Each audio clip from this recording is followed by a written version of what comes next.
On May 21st, 2016, a local police station in Green Bay, Wisconsin received this alarming phone call.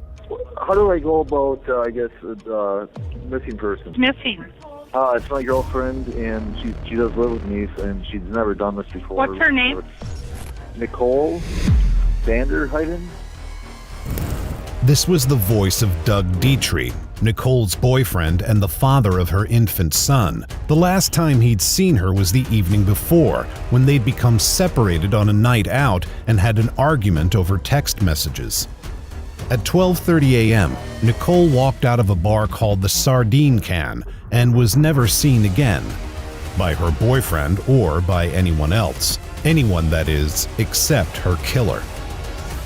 So, what happened to her? Do you consider Nikki to be a scrapper, a fighter? No, I mean, she could hold her own on that, you know. I asked her, did he ever hit you? And she said, yeah. And then she didn't elaborate anymore. I swear to God, if I did this. Blood in a neighbor's lawn, a hit and run, and evidence from a Fitbit. Join us on The Decoder as we piece together conflicting stories to build a picture of who Nicole Vanderheiden was and what happened to her on that fateful spring night in 2016. This case brings us to the lakeside city of Green Bay, Wisconsin. Situated on the shores of an inlet of Lake Michigan, it's known as the smallest city in the world to host a professional sports team, the Green Bay Packers. Dwarfed by the lake it sits on, which is the second largest by volume of all the 5 Great Lakes and has claimed an estimated 30,000 lives, its residents have a 1 in 233 chance of becoming the victim of a violent crime, which is higher than the rate in Wisconsin as a whole. So a call like Doug's to the Brown County Police Department wasn't exactly a rarity, but that didn't mean they didn't take it seriously. 31-year-old Nicole Vanderheiden was the mother of 3. Her son with Doug, Dylan, was only 6 months old, and she had 2 other children from a previous marriage, Michaela, age 10, and Tyler, age 9, who lived with her and Doug during the week. Her family ties and her connection to the area — she'd lived in Brown County all her life — made it unlikely that she'd simply had enough of her life and run off. No, instead, the police treated her disappearance as suspicious. What time was that last night you last saw her? Well, I didn't last year. It was probably about 11:30, 12, I'm guessing. Okay, that's the last you heard from her? Yep, and I had talked to her on the phone. She was with a couple of my friends in a different vehicle, and then I was riding down there from the west side. It was May 20th, 2016, and Doug and Nicole were going out with friends for a concert at a bar called The Watering Hole. They hadn't been out much since the birth of their son 6 months earlier, and the outing was a last-minute thing after they managed to find a babysitter for the kids. One of Doug's old high school friends, Aaron Kolinsky, was there, and he remembers the evening well. Do you remember about what time he arrived?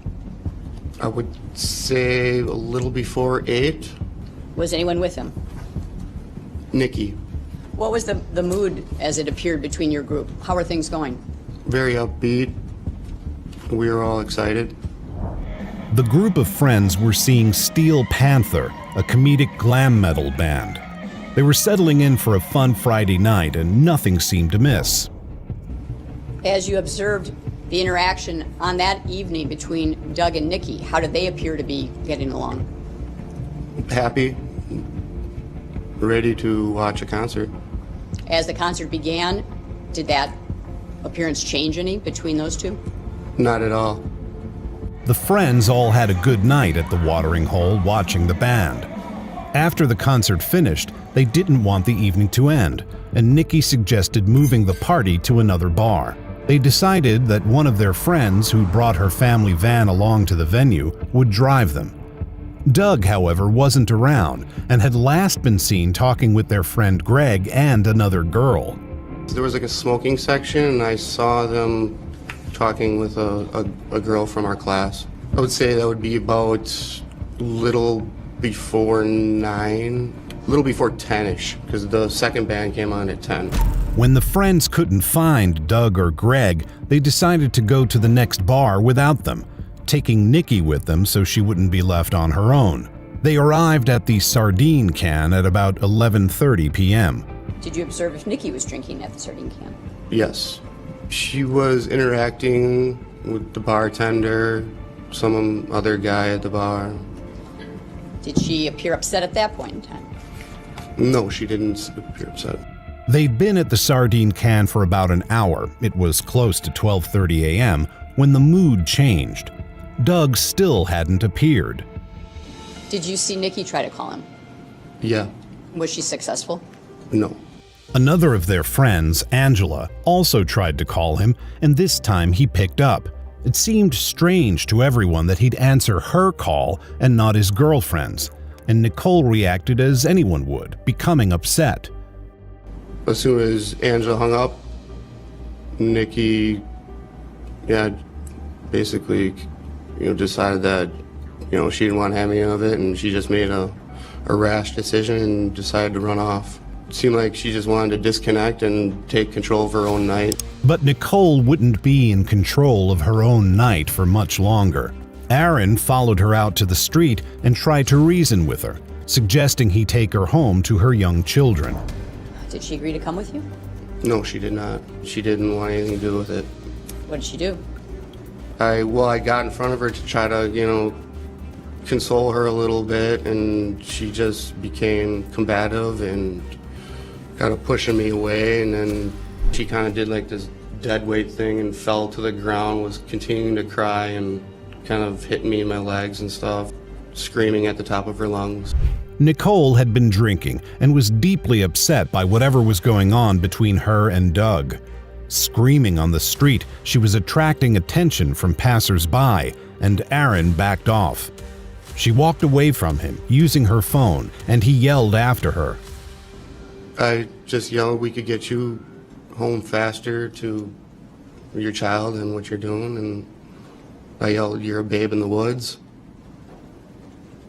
Did she turn around and respond to that? No, she didn't. This was the last time he saw her, walking away from the bar on her own. He went back to the Sardine Can, and the group called an Uber to leave. Doug and Greg didn't get to the bar until 1 a.m., after the action had finished. So what had he been doing all night? According to his friend Greg Mathis, not much. He'd also been at high school with Doug and had known him since before freshman year. It was Greg who'd convinced the couple to come out to the concert that night. I'm sure that Nikki would like to get out of the house and that we could go out and have a fun time. At the concert, they got talking to an old high school friend they hadn't seen in a while and lost track of time. They were all having a good night, at least early on, and according to Greg, there was no sign of the oncoming conflict. By the time Greg and Doug finished catching up with their friend, there was no sign of the rest of the group, including Nikki. But they talked about going to the Sardine Can earlier, so they knew where to go. At about 12:20 a.m., Greg drove them over from the watering hole, with Doug leaving his car behind. They'd had a few drinks each and had also snorted some Adderall, which Doug had apparently provided. At 12:36 a.m. en route, Doug called Nicole. By this time, she'd already stormed out of the bar. He told her they were on their way, but she was upset and slurring her words, and he couldn't understand her. He handed the phone to Greg. She made a comment that she didn't believe it was me, that it was Doug playing a trick on her, which I said, Nikki, it's me. I'll pick you up wherever you are. And at that point, her phone shut off. I don't believe she hung up on me. I believe the battery died. They drove up and down the streets around the Sardine Can looking for her. They couldn't find her, so they just went into the bar, hoping maybe she'd come back. She hadn't. Their group had left too, but they stayed to have a few shots and finally left at about 2:15 a.m. They got back to Doug and Nicole's house half an hour later. Nicole wasn't there. At this point, it was becoming a distinct possibility that Nicole was in trouble. But she was an adult, and it was late, and maybe she'd still arrive back home by the morning. They tried calling her a few more times, and then both Greg and the babysitter left the house, and Nicole never came home. In court, Greg said that Doug had been calm that night and hadn't even been made angry by any of Nikki's behavior, not even the barrage of text messages she sent him at around 11:12 p.m. So what you with? You abusive and wow, what are you with? Because none of your friends know. Doug also said he hadn't been fazed by this treatment. I responded back something kind of nicely, just trying to diffuse and maybe calm her down because she seemed upset. I was kind of puzzled. I didn't know what she was thinking. His text responses supported this. He wrote, "LOL, stop," and "Be good. I'll see you at the sardine can." But in a police interview earlier on, Greg had said something different about Doug's response over the phone. Yelling at her, man. He's yelling at her like, "Don't be stupid. Go back to the sardine can. What the hell are you doing? You know, we're on our way right now. We're on our way. I'm sorry." Whatever the tone of Doug's response, he didn't get the authorities involved in Nicole's disappearance until the following afternoon. I just was thinking that she was just drunk and upset, and I would, she'll calm down. Let's just talk and come to our senses here and work this out and actually talk like adults and work it out. Based on your experience with Nikki, can she usually take care of herself? Yeah, at most points, yes. Nicole was an adult. She was from the area. She was the mother of 3. She'd become intoxicated, upset, and ran off from the bar, leaving her friends behind. No one knew what had happened to her after that, and when she hadn't come home by 4:30 p.m. on May 21st, Doug called the police. But across town, a horrible discovery had already been made. 2 teenage boys working to clear rocks from a farm field on Hoffman Road on that Saturday afternoon had spotted what they thought was a dead deer. But it wasn't a deer, it was a dead human body. The body of a woman. An adult called the police at 1:54 p.m. The body was naked save for one sock and a concert bracelet. A bracelet from the Steel Panther concert at the watering hole the night before. There was a footprint on the victim's naked back. It was Nicole Vanderheiden, and she'd been murdered. A little while after 5 p.m. and following Doug's 911 call about a missing person, the police arrived at his house. The responding officer described him as looking pale and hungover when he answered the door, and she didn't see any scratches or marks on his hands that could be defensive wounds. Hi, I'm here for a missing persons report. She didn't tell him a body had already been found matching Nicole's description, but she did ask him for identifying features. He described what Nicole had been wearing when he last saw her at the watering hole: a black and gray striped shirt, black capri pants, and high heels. She would have had a bracelet on. Okay. It was a pink bracelet for the 21 verification. He was cooperative with the officer's questions and volunteered to give them his phone for analysis. The officer looked at his text conversation with Nicole the night before. Why is she calling you abusive? I don't know. Okay. I don't know where she gets this stuff sometimes.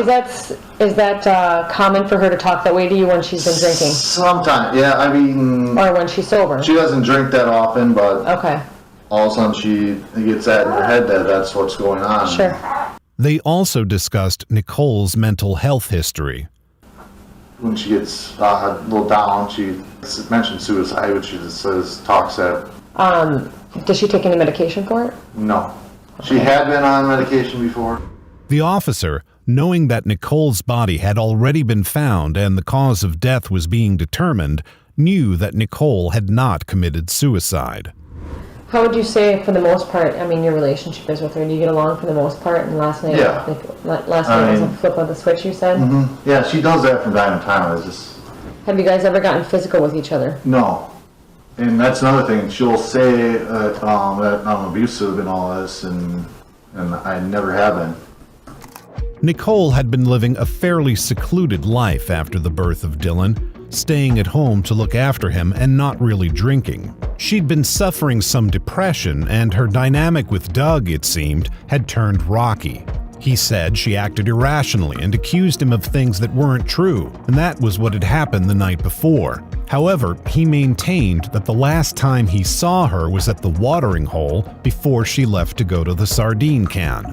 It was after the officer left that Doug received a text about the discovery of a body in a field over in Bellevue.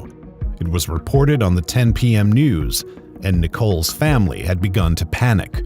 2 hours later, at midnight, the police reappeared at Doug's door. They wanted him to come down to the station for an interview. He agreed, and they asked him to go over again the timeline for the evening, what they'd done before going to the concert, which was get food at the McDonald's drive-thru, and what time he'd last seen her at the bar. He also talked about a time when Nicole had stormed off before. There was another time she did just walk off on her own. That was in, it was like January, it was the night after, it was the night of the Arizona playoff game. She had started freaking out on me in the bar, and then she actually hit me at the bar there, and like ran out. And it was like zero, and I ran out after a squad had pulled in and stopped her, and I ran up and talked to her, and she was just like belligerent with the officers there, and I ended up putting her in the back of the squad car. Nicole had a history of getting upset while out drinking with Doug, but usually he was able to chase after her and bring her home, and it had never ended badly, not until now. Does Nikki have any enemies out there? Anybody that not knowing that she has had problems with anybody recently? No, I mean, besides little family issues, she said her mom was not really there for her sometimes, and her and her sister had gotten in an argument a couple months ago, and they started talking here again a couple weeks ago. But these family issues were minor problems, not a motive for murder, because that's what the investigators were looking for, a reason someone might have killed Nicole Vanderheiden. When Doug was left alone in the interview room, he began to freak out.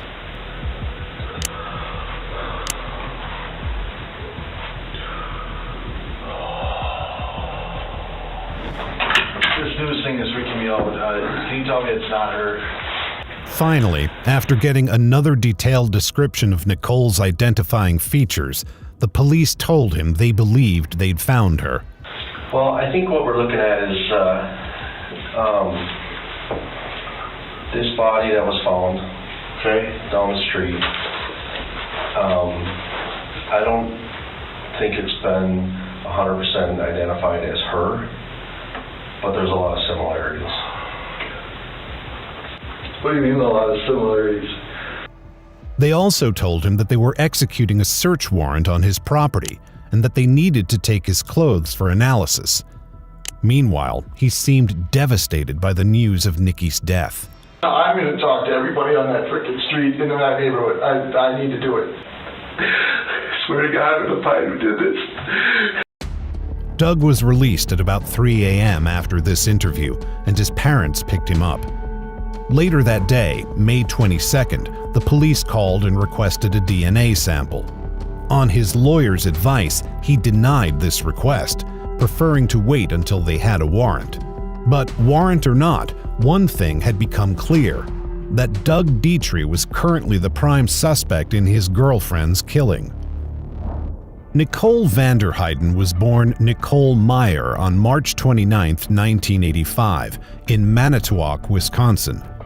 Like Green Bay, Manitowoc was on the shores of Lake Michigan, but it was a much smaller place. Growing up, Nicole loved outdoor pursuits like nature walks and hiking. She graduated in 2003 from Denmark High School and then went to college at the University of Wisconsin-Green Bay, graduating with a double major in science and education in 2010. She took what she'd learned into her career, becoming a substitute teacher for the Green Bay area public school system. She worked in elementary and middle schools, where her commitment to the kids she taught and her friendliness as a colleague were noted. To supplement her income, she also worked occasional shifts at a nearby restaurant.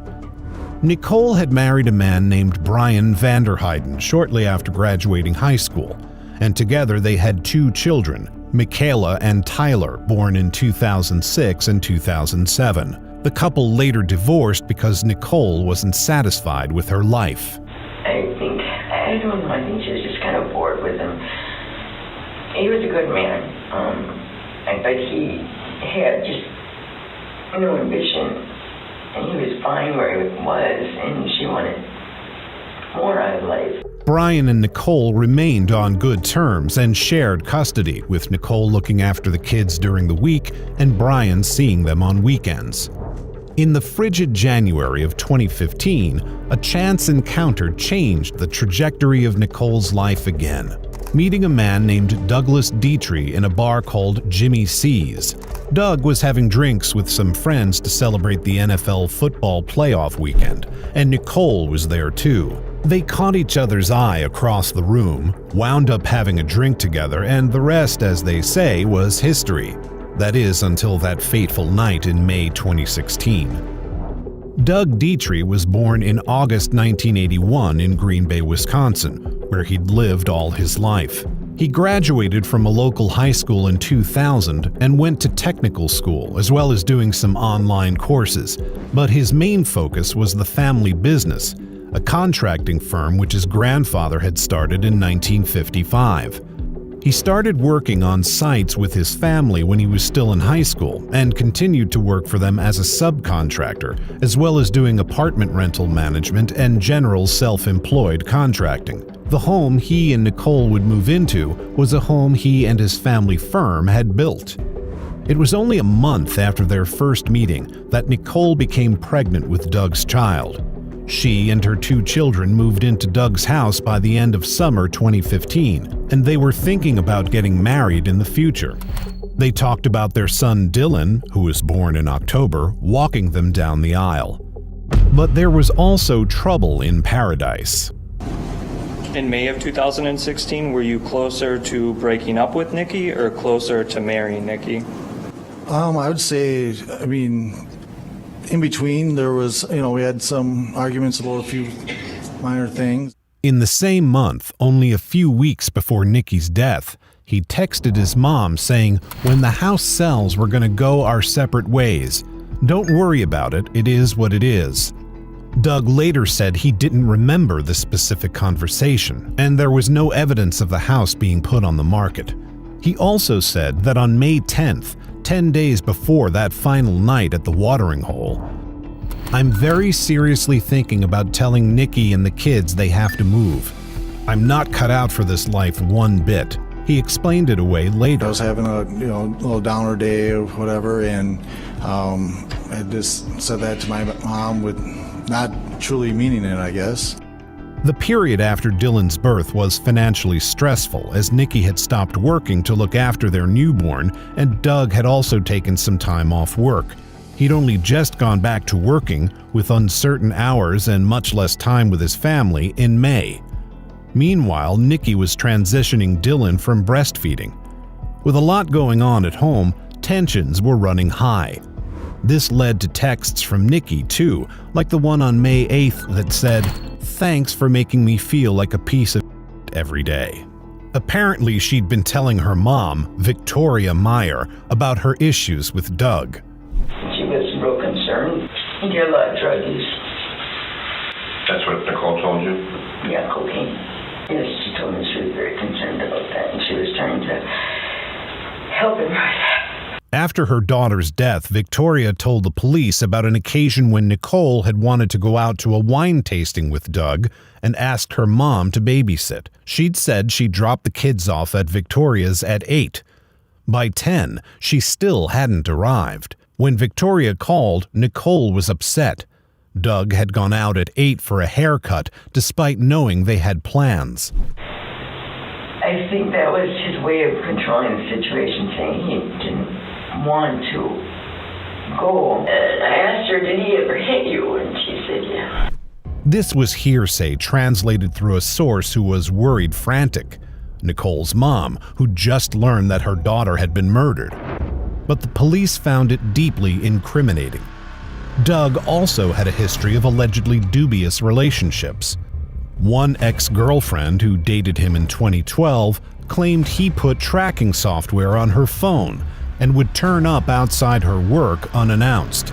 She said he continued to contact her on Snapchat even after the relationship ended, including in the beginning of his relationship with Nicole in 2015.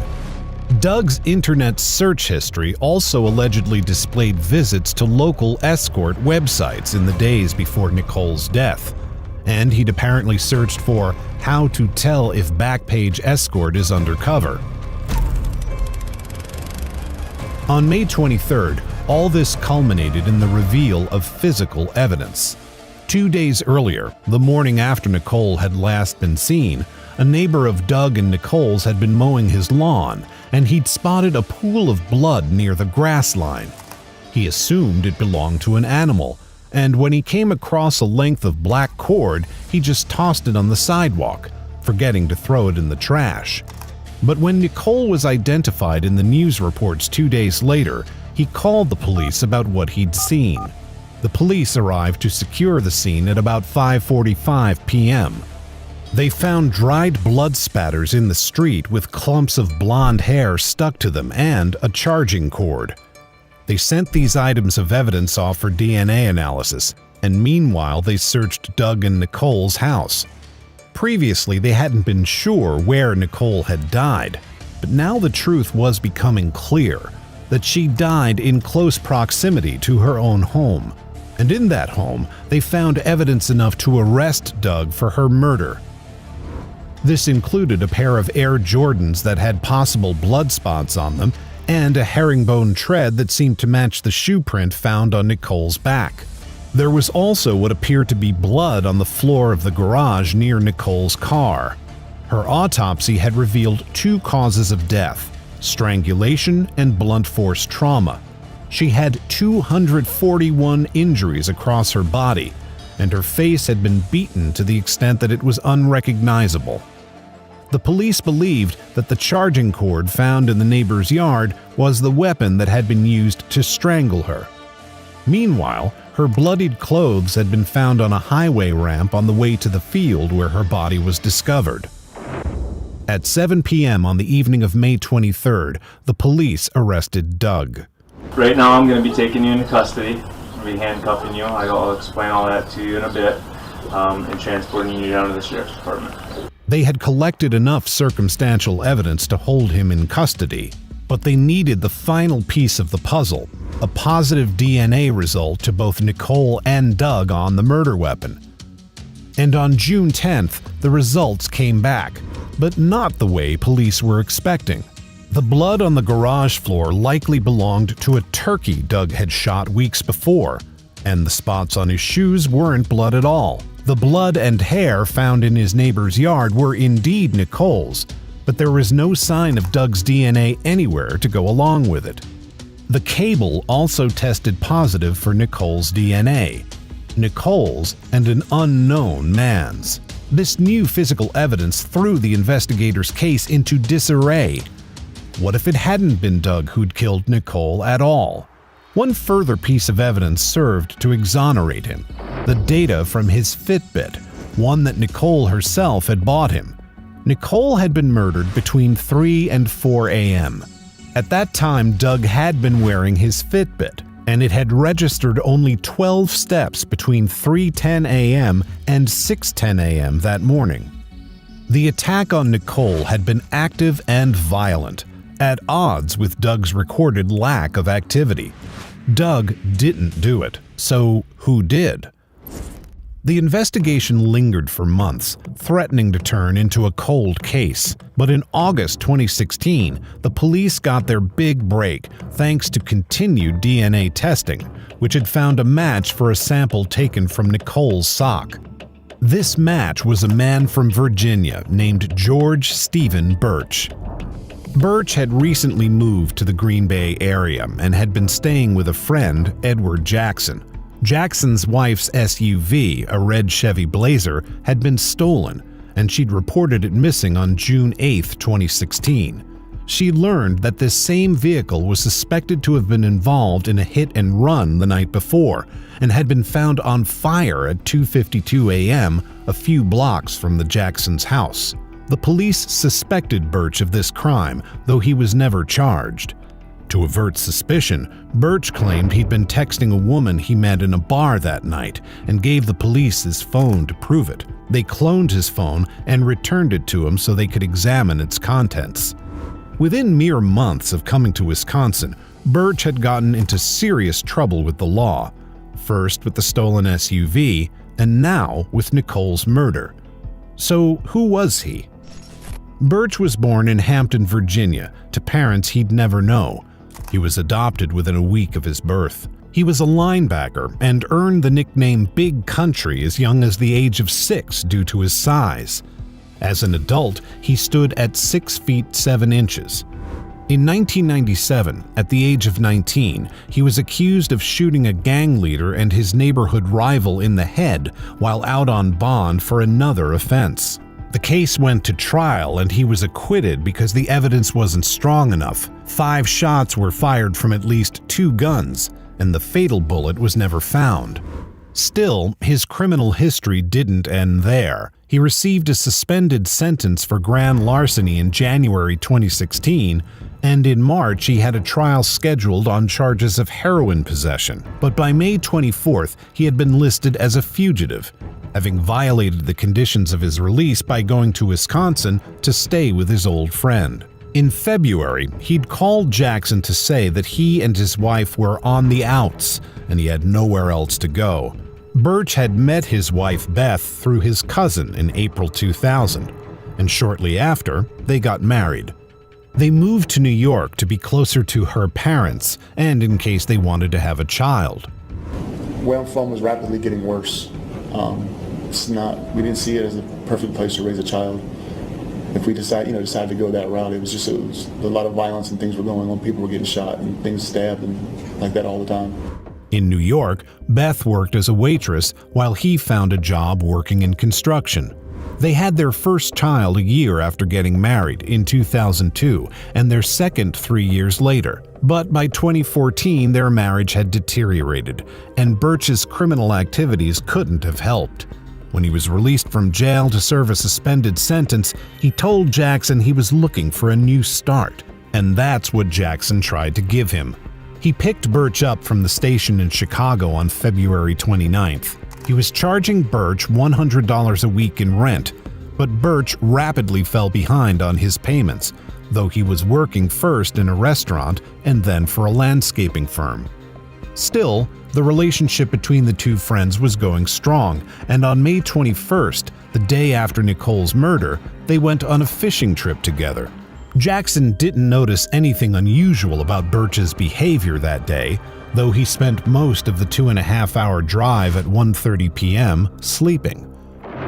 After the SUV incident in June, the Jacksons asked Birch to move out and bought him a bus ticket back to Virginia.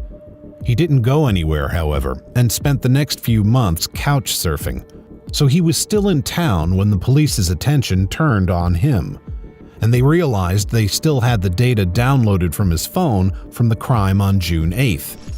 Birch's search history showed that he had repeatedly viewed a news story about Nicole's death after the discovery of her body on May 21st. This was his only internet search other than pornography. He searched for news about Nicole on May 22nd, 24th, 25th, 26th, and June 5th and 6th. Even more incriminating was his geolocation data. His phone showed that he'd been at Richard Cranium's bar on the night of May 20th, only half a mile from the sardine can. He left the bar at 2:30 a.m. and went not back to the Jacksons' house, but to Nicole's house. He stayed there from 3:01 to 3:52 a.m., almost the entire window the medical examiner had given for her murder. Then, just after 4 a.m., he went to the highway ramp where her clothes were found and the farm field in Bellevue where her body was discovered. He went back home at 4:22 a.m. This was enough. Birch was arrested. The reason you're here is in reference to a homicide investigation into Nicole Vanderheiden. Okay? So, is this something that you want to talk to me about? Yes, sir. What's that? You don't want to talk to me about that? So if I read you your Miranda rights, you don't want to talk to me? Yes, I prefer a lawyer. Okay. Birch lawyered up, as was his right, and with his lawyer he pleaded not guilty, and in his defense he implicated Doug. He alleged that he'd met Nicole at Richard Cranium's bar on the night of May 20th, after she'd stormed out of the sardine can. I noticed there was a fairly attractive blonde woman standing next to me, and started talking to her, just making conversation. According to Birch, they were flirting with each other. Well, I moved a little closer to her, just talking, laughing, joking, giggling, light touch here or there, just things that you can pretty much tell if someone's kind of into you, I guess. He said that he drove her over to his house, Jackson's house, but Jackson's father was there, and it killed the mood. So they got back in the car and she gave him directions to her own house, he said, and they pulled up outside it. They couldn't go in because the babysitter was there, he said, though he didn't explain why Nicole couldn't just tell the babysitter to leave. He alleged that they then had consensual sex in his car.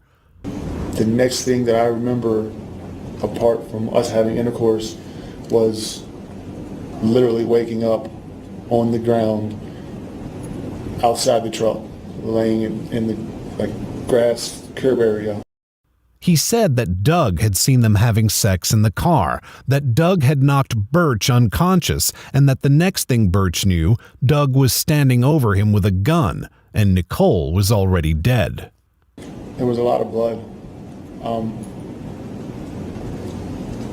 her face, come out of her mouth, on her back, but she wasn't physically moving. Birch claimed that Doug forced him at gunpoint to help dispose of Nicole's body by putting it in the car and driving to dump it in a ditch. I was instructed to carry her and put her in the vehicle. Birch, he said, obeyed. It's not looking good. I'm in the middle of somewhere. I don't know where I am. I have no idea overall what's going on. I don't know what's going to happen. I don't know what to do in this situation, and I'm trying to figure out the best way for me to remove myself from this situation, if at all possible. Birch said that when he took Nicole out of the car, Doug was distracted and he seized the opportunity. Everything I had, I lunged at him and pushed him as hard as I possibly could at that time. He said he ran back to his truck and drove away. He found that Nicole's clothes were still in his vehicle, so he threw them out of the window on his way home. But the DNA and Fitbit evidence remained. It was not Doug's DNA on the cord used to strangle Nicole. It was Birch's. And Doug had apparently only taken 12 steps all those early morning hours. There was also Birch's impressive stature. At 6'7" and weighing in at 250 pounds, he was not a man who was easily physically overcome. And his criminal past, including his previous indictment for murder, meant that he'd likely been in dangerous situations before. The prosecution had a very different version of events to tell the jury. They made the case that Birch did indeed pick Nicole up after she stormed from the sardine can, but she didn't have consensual sex with him. Because it wasn't consensual, right? No, sir, that's not true. What really happened was you drove Nicole home 20 miles away from where you lived, fully expecting that you were going to have sex, right? That's why you're driving her home, right? I was hoping that we would. It was leading from what had happened before and where we had spoken. It seemed like that's what was going to happen. And when you get there, and it becomes clear that Nikki isn't going to have sex with you, when she attempts to go into her house and leave your vehicle, that's when your mood changes. Instead, she refused to sleep with him, and he raped her, beat her, and murdered her in a rage because of the rejection. He then drove her body to the farm field in order to escape detection.